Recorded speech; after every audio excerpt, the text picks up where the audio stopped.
శివమహాపురాణంలో కోటి రుద్ర సంహితలో ఫస్ట్ చాప్టర్లో 20 శ్లోకా నుంచి ఏదైతే మహర్షులు అడిగిన లింగాల గురించి ఉపలింగాల వర్ణన కూడా తెలుసుకోవాలని సూతుల వారిని అడిగితే సూతుల వారు వాళ్ళకి ఇలా చెప్తున్నారు. జ్యోతిర్లింగాని యానీహ ముఖ్యాని సత్తమా తాన్యహం కథయామ్యద్య శృత్వా పాపం వ్యపోహతి. ఓ ముని సత్తమల్లారా, ఈ లోకంలో ముఖ్యమైనవి, అందులో కూడా చాలా అతి ముఖ్యమైన జ్యోతిర్లింగాలు కొన్ని. అది ఇప్పుడు నేను చెప్తాను. అది విన్నంత మాత్రం చేత ఆ ప్రాణులొక్క పాపాలన్నీ కూడా తొలగించ భయపడతాయి అని. సౌరాష్ట్రే సోమనాథం చ శ్రీశైలే మల్లికార్జునం ఉజ్జాయినం మహాకాలం ఓంకారే పరమేశ్వరం కేదారం హిమవత్పుష్టే డాకిన్యాం భీమశంకరం వారణాస్యం చ విశ్వేశ్వరం త్రయంబకం గౌతమి తటే. సోమనాథుణ్ణి దర్శించుకోవాలి అంటే సౌరాష్ట్రంలో, అలాగే శ్రీశైలంలో మల్లికార్జునులాగా, ఉజ్జాయినిలో మహాకాలుడులాగా, ఓంకార క్షేత్రంలో పరమేశ్వరుడు, అలాగే హిమాలయాల దగ్గర కేదారులాగా, డాకినీలో భీమశంకరులాగా, వారణాసిలో విశ్వేశ్వరుడులాగా, గౌతమి నదీ తటి దగ్గర త్రయంబకేశ్వరులాగా, ఇలా ఆ లింగాల రూపంలో జ్యోతిర్లింగ రూపంలో ఉన్నాడు. వైద్యనాథం చితాభూమౌ నాగేశం దారుకావనే సేతుబందే చ రామేశం గూష్మేశం చ శివాలయే ద్వాదశేతాని నామాని ప్రాతురుత్థాయ యః పఠేత్ సర్వపాప వినిర్ముక్తః సర్వసిద్ధిర్ఫలం లభేత్. వైద్యనాథ చితాభూమి దగ్గర, దారుకావనంలో నాగేశ్వరలింగంలాగా, సేతుబంధనం రామేశ్వరం, అలా శివాలయం, అలాగే గూష్మేశ్వర అన్న జ్యోతిర్లింగ రూపంలో శివాలయం దగ్గర ఆయన ప్రతిష్ఠింపబడ్డాడు. అందుకే ఎవరైతే ప్రతిరోజు ప్రాతకాలంలో లేచి ఈ 12 ద్వాదశ జ్యోతిర్లింగాల నామాల్ని చదువుతున్నారో వాళ్ళకి సకల పాపాలన్నీ కూడా తొలగిపోతాయి, మళ్ళీ సంపూర్ణంగా సిద్ధులు కూడా లభిస్తాయి. యం యం కామమపేక్షేవ పఠిష్యంతి నరోత్తమాః ప్రాప్స్యంతి కామం తం తం హి పరత్రేహ మునీశ్వరాః. ఓ మునీశ్వర, ఉత్తమ పురుషులంటే ఇంకా అంతరంగికంగా బాహ్యంగా కూడా వికారాల రహితంగా ఉన్నవాడు, భక్తి అనన్యంగా ఉన్న అటువంటి వాళ్ళు ఉత్తములు. వాళ్ళకి ఏవేవైతే మనోరథాలు మనస్సులో ఉన్నాయో అవన్నీ కూడా ఇది చదివి గనక ఆ మనోరథాలన్నీ కూడా మనకి ఈ లోకంలో పరలోకం అంటే జీవించి ఉండగా ఇక్కడ భోగప్రాయమన్నవి లభిస్తాయి, మళ్ళీ మరణానంతరము పరలోక ప్రాప్తి. ఏ నిష్కామతయా తాని పఠిష్యంతి శుభాశయాః తేషాం చ జననీ గర్భే వాసునైవ భవిష్యతి. అందుకే ఈ మనోకామనాలన్నీ కూడా, మనసులో ఉన్న కోరికలన్నీ కూడా లభించటమే కాకుండా మరణానంతరం పరలోక గతి అని చెప్పిన తర్వాత ఎవరికి లభిస్తాయి? నిష్కాములకి. అంటే సర్వము ఏది లభించినా సమభావ స్థితిలో ఎల్లవేళలా పరమాత్మ పాదాలందు త్రికరణ సిద్ధిగా ఉంటూ అన్ని సమర్పణ భావంతో ఉన్నవాళ్ళు. ఆ నిష్కామ స్థితిలో ఉన్న అనన్యమైన భక్తులకి ఆ శుద్ధమైన అంతరంగం కలిగి ఉన్నవాళ్ళు ఆ భావన ఉంటుంది కాబట్టి ఆ భావనకి అనుసరించి లభిస్తాయి. అందుకే ఇక్కడ మళ్ళీ జనన మరణాల చక్రాల్లో వాళ్ళు భ్రమించరు. ఏతేషాం పూజనేనైవ వర్ణానాం దుఃఖనాశనం ఇహలోకే పరత్రాపి ముక్తిర్భవతి నిశ్చితం. అలాగే ఈ లోకంలో ఏవైతే కొన్ని లింగాల్ని పూజించుకుంటం ద్వారా, అంటే మళ్ళీ కొన్ని వర్ణాలు పూజించుకోవాలి కొన్ని అక్కర్లేదు అన్నది కూడా చెప్పింది. ఎందుకంటే ఈ వర్ణం ఎక్కువ ఆ వర్ణం తక్కువ అని చెప్పడానికి కాదు. ఎలా అయితే స్త్రీలకి శూద్రులకి అంత నియమం పాటించక్కర్లేదని చెప్పారు. కానీ కొన్ని అంటే ఇప్పుడు ఎలా అయితే నువ్వు చేస్తున్నావో నీ తిరిగే పని నువ్వు చేసే పని వీటి అన్నిటినీ అనుసరించి కొన్ని నియమాలు పాటించడం ద్వారా కూడా కాస్త మళ్ళీ వికారాలు తగ్గుతాయి. అందుకు కొంతమందికి వర్తిస్తాయి, కొంతమందికి వర్తించవు. అంత మాత్రాన వీళ్ళు ఎక్కువ వాళ్ళు తక్కువ అన్నది కాదు. అయితే ఇక్కడ కొన్ని లింగాల్ని విధి విధానంగా భక్తితో ఎప్పుడైతే పూజించుకుంటున్నావో, ఆళ్ళు ఏ వర్ణానికి సంబంధించిన వాళ్ళైనా సరే, వాళ్ళ సమస్త దుఃఖాలన్నీ కూడా నశించిపోతాయి. దుఃఖాలు నశించిపోయే పాపరాశి తొలగిపోయిందంటే వాళ్ళకి నిశ్చితంగా పరలోక గతి కూడా లభిస్తుంది. అదే ముక్తి. గ్రాహ్మేషాం చ నైవేద్యం భోజనీయం ప్రయత్నతః తత్కర్తుః సర్వపాపాని భస్మసాధంతి వైక్షణాత్. అలాగే ఈ లింగాల మీద ఏవైతే మనం సమర్పించుకుంటున్నామో దాన్ని మళ్ళీ ప్రసాదంలాగా గ్రహించాలి. అది ప్రసాదం అన్న భావనలో తీసుకోవాలి. శ్రద్ధతో విశేషంగా ప్రయత్నపూర్వకంగా దాన్ని స్వీకరించాలి. ఇలా ఎవరైతే చేస్తున్నారో సమస్త పాపాలు ఆ క్షణంలోనే నశించిపోతాయి. జ్యోతిషాం చైవ లింగానాం బ్రహ్మాది విరలం ద్విజాః విశేషతః ఫలవం వక్తుం శక్యతే న పరిస్తతా. ఏకం చ పూజితం येन షణ్మాసం తన్నిరంతరం తస్య దుఃఖం న జాయేత మాతృకుక్షి సముద్భవం. అంటే ద్విజుల్లారా, అంటే ద్విజులంటే ఉపనయనం జరిగిన వాళ్ళు. ఈ జ్యోతిర్లింగం విశేషమైన ఫలితాల్ని ప్రసాదిస్తుంది. అది బ్రహ్మ ఆది కూడా సమర్థత కలిగి ఉండరు. అంతవంటి విశేష ఫలితం లభిస్తుంది. అంటే ఇంకా ఏమని చెప్పాలి? అందుకే ఈ లింగాలు ఏవైతే ఉన్నాయో వాటికి నువ్వు నిత్యము నిరంతరము పైగా కొన్ని నెలలో కొన్ని రోజులు ఒక నియమం పెట్టుకుని కొన్ని ఎప్పుడైతే చేస్తూ ఉంటావో దాని లభించే ఫలితం కూడా అంత విశేషంగా ఉంటుంది. అందుకే ఎవరైతే ఒక్క లింగాన్నైనా సరే 6 నెలల పాటు నిరంతరం పూజించుకుంటున్నారో వాళ్ళకి మళ్ళీ పునర్జన్మ ఉండదు. అంటే మళ్ళీ ఈ జనన మరణాల చక్రాల్లో భ్రమించకుండా ముక్తిని పొందేస్తారు. మళ్ళీ ఈ జన్మ తీసుకోవాల్సిన ఆ దుఃఖాన్ని గర్భంలో ఉండి అది అంతా కూడా అనుభవించాల్సిన అవసరం లేదు.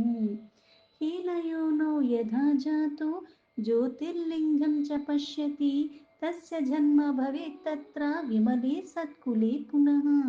सत्कुले जन्म सम्प्राप्य धनाढ्यो वेदपारगः शुभकर्म तथा कृत्वा मुक्तिं यात्नान् पायिनीम्. ఇక్కడ కొన్ని ఉత్తమమైనవి, కొన్ని తక్కువని చెప్పేది ఎందుకు అంటే, కొన్ని కొన్ని వాటిల్లో మనకి వికారాలు చాలా తొందరగా వస్తూ ఉంటాయి. అవి తొలగించుకోవటం ఇంకా కష్టతరం అవుతుంది. అందుకని చెప్పటం. అలాగే ఇప్పుడు జీవులు గాని, ఇవన్నీ కూడా జ్ఞానానికి కొంచెం దూరంగా ఉంటాయి కాబట్టి, కొన్ని మళ్ళీ తొలగించుకునే అవకాశం వాటికి కలగదు. ఆ జన్మలో అది సాధ్యం కాదు. మానవ జన్మకు అది సాధ్యమవుతుంది. అందుకని దీన్ని కాస్త విశేషం అని చెప్పడం తప్పితే పెద్దగా ఏమీ లేదు. అలాగే కొన్ని యోనిల్లో పుట్టినంత మాత్రాన అంటే ఇలా అయితే కొన్ని జన్మలు ఏవైతే తీసుకుంటున్నావో, మనిషి కాకుండా ఇంకా ఇతర జన్మలు తీసుకున్నప్పుడు కొన్ని కొన్ని ఆచరించటానికి అది సహకరించదు ఆ శరీరము. జ్ఞానం కూడా ఉండదు కాబట్టి. కానీ కొన్ని జన్మల్లో కొన్ని విశేషంగా కొన్ని కుటుంబాల్లో పుడుతున్నాం. కొన్ని ఆచరించే వాళ్ళ ఇళ్లలో పుడుతున్నాము. అది కూడా ఒక విశేషమైనదే. అందుకే ఇక్కడ ఇలా కొన్ని జన్మలు తీసుకుని అందులో మళ్ళీ విశేషంగా ఒక జ్యోతిర్లింగాన్ని దర్శనం చేసుకున్నా సరే అంటే ఇక్కడ మనిషి పూజించుకుంటున్నాడు. మనిషి కానివాడు ఇంకా ఏదన్నా జీవి రూపంలో కాస్త అధోగతి పాలు కలిగిన ఆ జీవులన్నవి కూడా దర్శించుకున్నంత మాత్రం చేత కూడా మళ్ళీ నిర్మలమైపోతారు. మాలిన్యాల రహితమైపోతారు. మళ్ళీ ఉత్తమ కులంలో మళ్ళీ జన్మిస్తారు. అంటే జనన మరణాల చక్రాల్లోనే ఉంటావు గానీ ఇంతకన్నా ఉత్తమంగా అంటే మళ్ళీ నిన్ను నువ్వు సరి చేసుకోవడానికి ఇంకో అవకాశం నీకు లభిస్తుంది. అందుకని ఒక సత్కులం ఎక్కడైతే సదాచారాన్ని, సత్యాన్ని, ధర్మాన్ని ఆచరించే అటువంటి కుటుంబాల్లో మనకి జన్మ లభిస్తుంది. పైగా కొన్ని కొన్ని ఆచరించాలంటే కొన్ని లభించాలి. అవి లభించాలి అంటే కొంచెం ధనము ఇవన్నీ ఉన్న వాళ్ళ ఇళ్ళలో పుట్టటం అనమాట. అంతేగాని మళ్ళీ నువ్వు భోగప్రాయంగా భోగాలకి మళ్ళీ వెళ్ళిపోతే మళ్ళీ నీకు ముక్తి రాదు. అందుకే సత్కులం అంటే సదాచారాన్ని సంపన్నంగా ఆచరించే కులంలోని వికారాలు తొలగించుకోవటానికి, సత్కర్మలు ఆచరించటానికి, అలాగే ధనం సంపన్నంగా పైగా వేద పారాంగుణులైన విద్వాంసుల ఇళ్లలో పుట్టటము.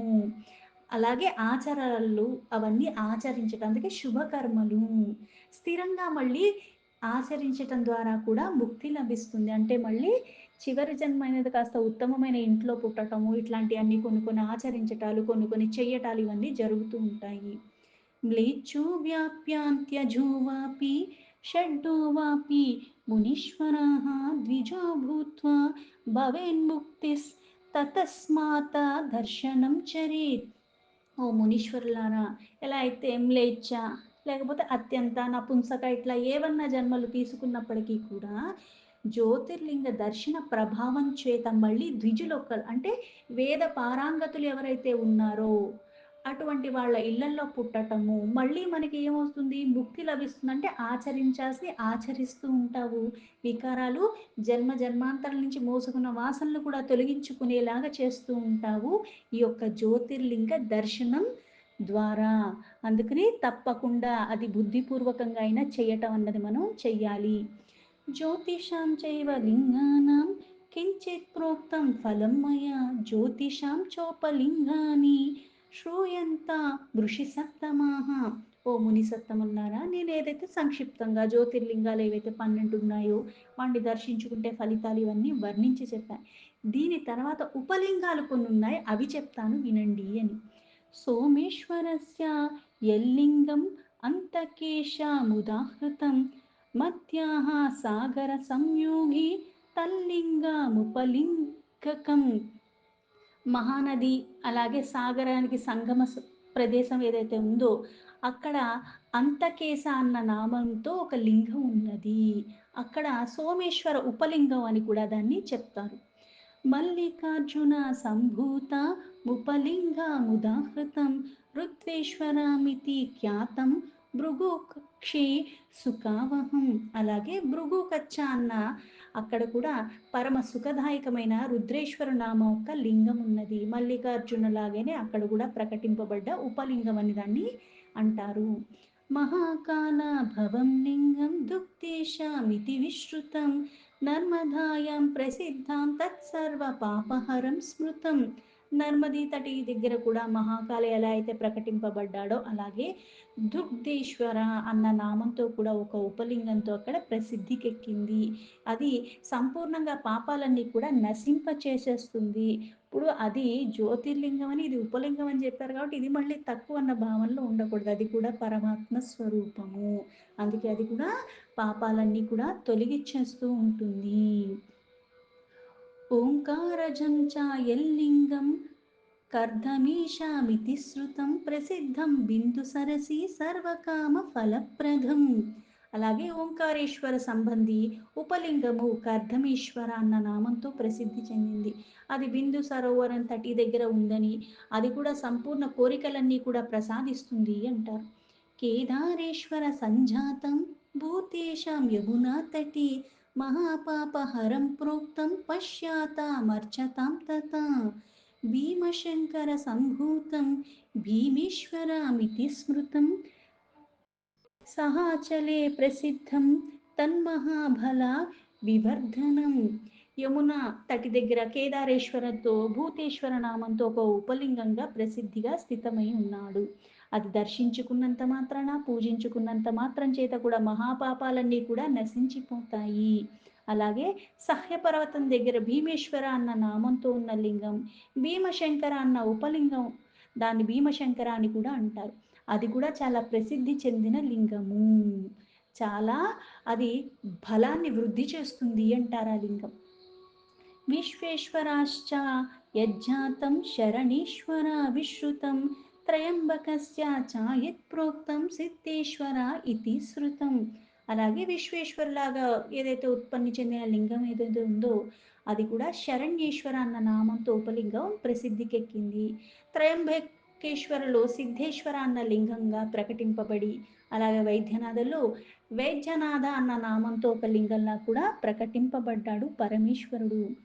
వైద్యనాథశ్చ యజ్జాతం వైజనాథ ఇతి స్మృతం నాగేశ్వర సముద్భూతం భూతేశ్వర ముదాహృతం మల్లికా సరస్వతీ తీరే దర్శనాత్ పాపహారకం రామేశ్వరశ్చ యజ్జాతం గుప్తేశ్వరమితి స్మృతం. మల్లిక ఆ నామంతో సరస్వతి నదీ తీరం దగ్గర స్థితమై ఉన్న, పైగా ఇంకో భూతేశ్వర నామంగా శివలింగం, నాగేశ్వర అన్న దాంతో ఉపలింగాలు ఇవన్నీ కూడా చెప్పబడ్డాయి. ఇవన్నీ కూడా దర్శించుకున్నంత మాత్రం చేత కూడా పాపాలు తొలగిపోతాయి. కొన్ని కొన్ని మంచివన్నవి ఎలా ఉంటాయంటే నీకు బుద్ధిపూర్వకంగా దర్శించుకున్నా లేకపోతే అటుపక్కగా వెళుతూ ఎందుకో దృష్టి అక్కడ పడినా బలవంతంగా నిన్ను ఎవరన్నా అక్కడికి తీసుకెళ్ళి ఎప్పుడన్నా సరే మనలో ఏదో ఒక మార్పు రావటానికి మూలంగా కొన్ని కొన్ని తొలగిపోయిన కారణంగానే కొన్ని నువ్వు దర్శించుకుంటావు. డబ్బులున్నాయి కదా! ఎళ్ళిపోదాం అనుకుంటాం గానీ అక్కడ నీకు దర్శనం అవ్వదు కదా! అక్కడ నువ్వు నిలవలేవు. ఏదో ఒక కారణం చేత విఘ్నం వస్తుంది. రాకుండా నీకొక దర్శనం లభించింది అంటే ఎక్కువ అక్కడ పాపరాశి అనేది తొలగిపోతుంది. అందుకే దర్శించినంత మాత్రం చేత కూడా పాపాలు తొలగిపోతాయి. రామేశ్వరంలో ప్రకటింపబడ్డ భూష్మేశ్వరలాగా ఎక్కడైనా సరే వా అక్కడ మళ్ళీ వ్యాఘ్రేశ్వరగా కూడా ప్రసిద్ధి చెందినవాడు. కూష్మేశ్వరశ్చైవ యజ్జాతం వ్యాఘ్రేశ్వరమితి స్మృతం జ్యోతిర్లింగో ఉపలింగాని ప్రోక్తానిహ మయా ద్విజాః దర్శనాత్ పాపహారీని సర్వకామ ప్రధాని చ యతాని సుప్రధానాని ముఖ్యాతం హి గతాని చ అన్యాని చాపి ముఖ్యాని శ్రూయంతాం ఋషి సత్తమాః. ఓ బ్రాహ్మణులారా, ఈ ప్రకారంగా నేనేమైతే ద్వాదశ జ్యోతిర్లింగాలు చెప్పి మళ్ళీ ఉపలింగాలు కూడా వర్ణన చేశాను. ఇవి దర్శించుకున్నంత మాత్రం చేత కూడా పాపాలన్నీ కూడా తొలగిపోతాయి. పైగా సంపూర్ణంగా మనస్సులో ఏదైతే కోరిక ఉందో అది కూడా నీకు సిద్ధిస్తుంది.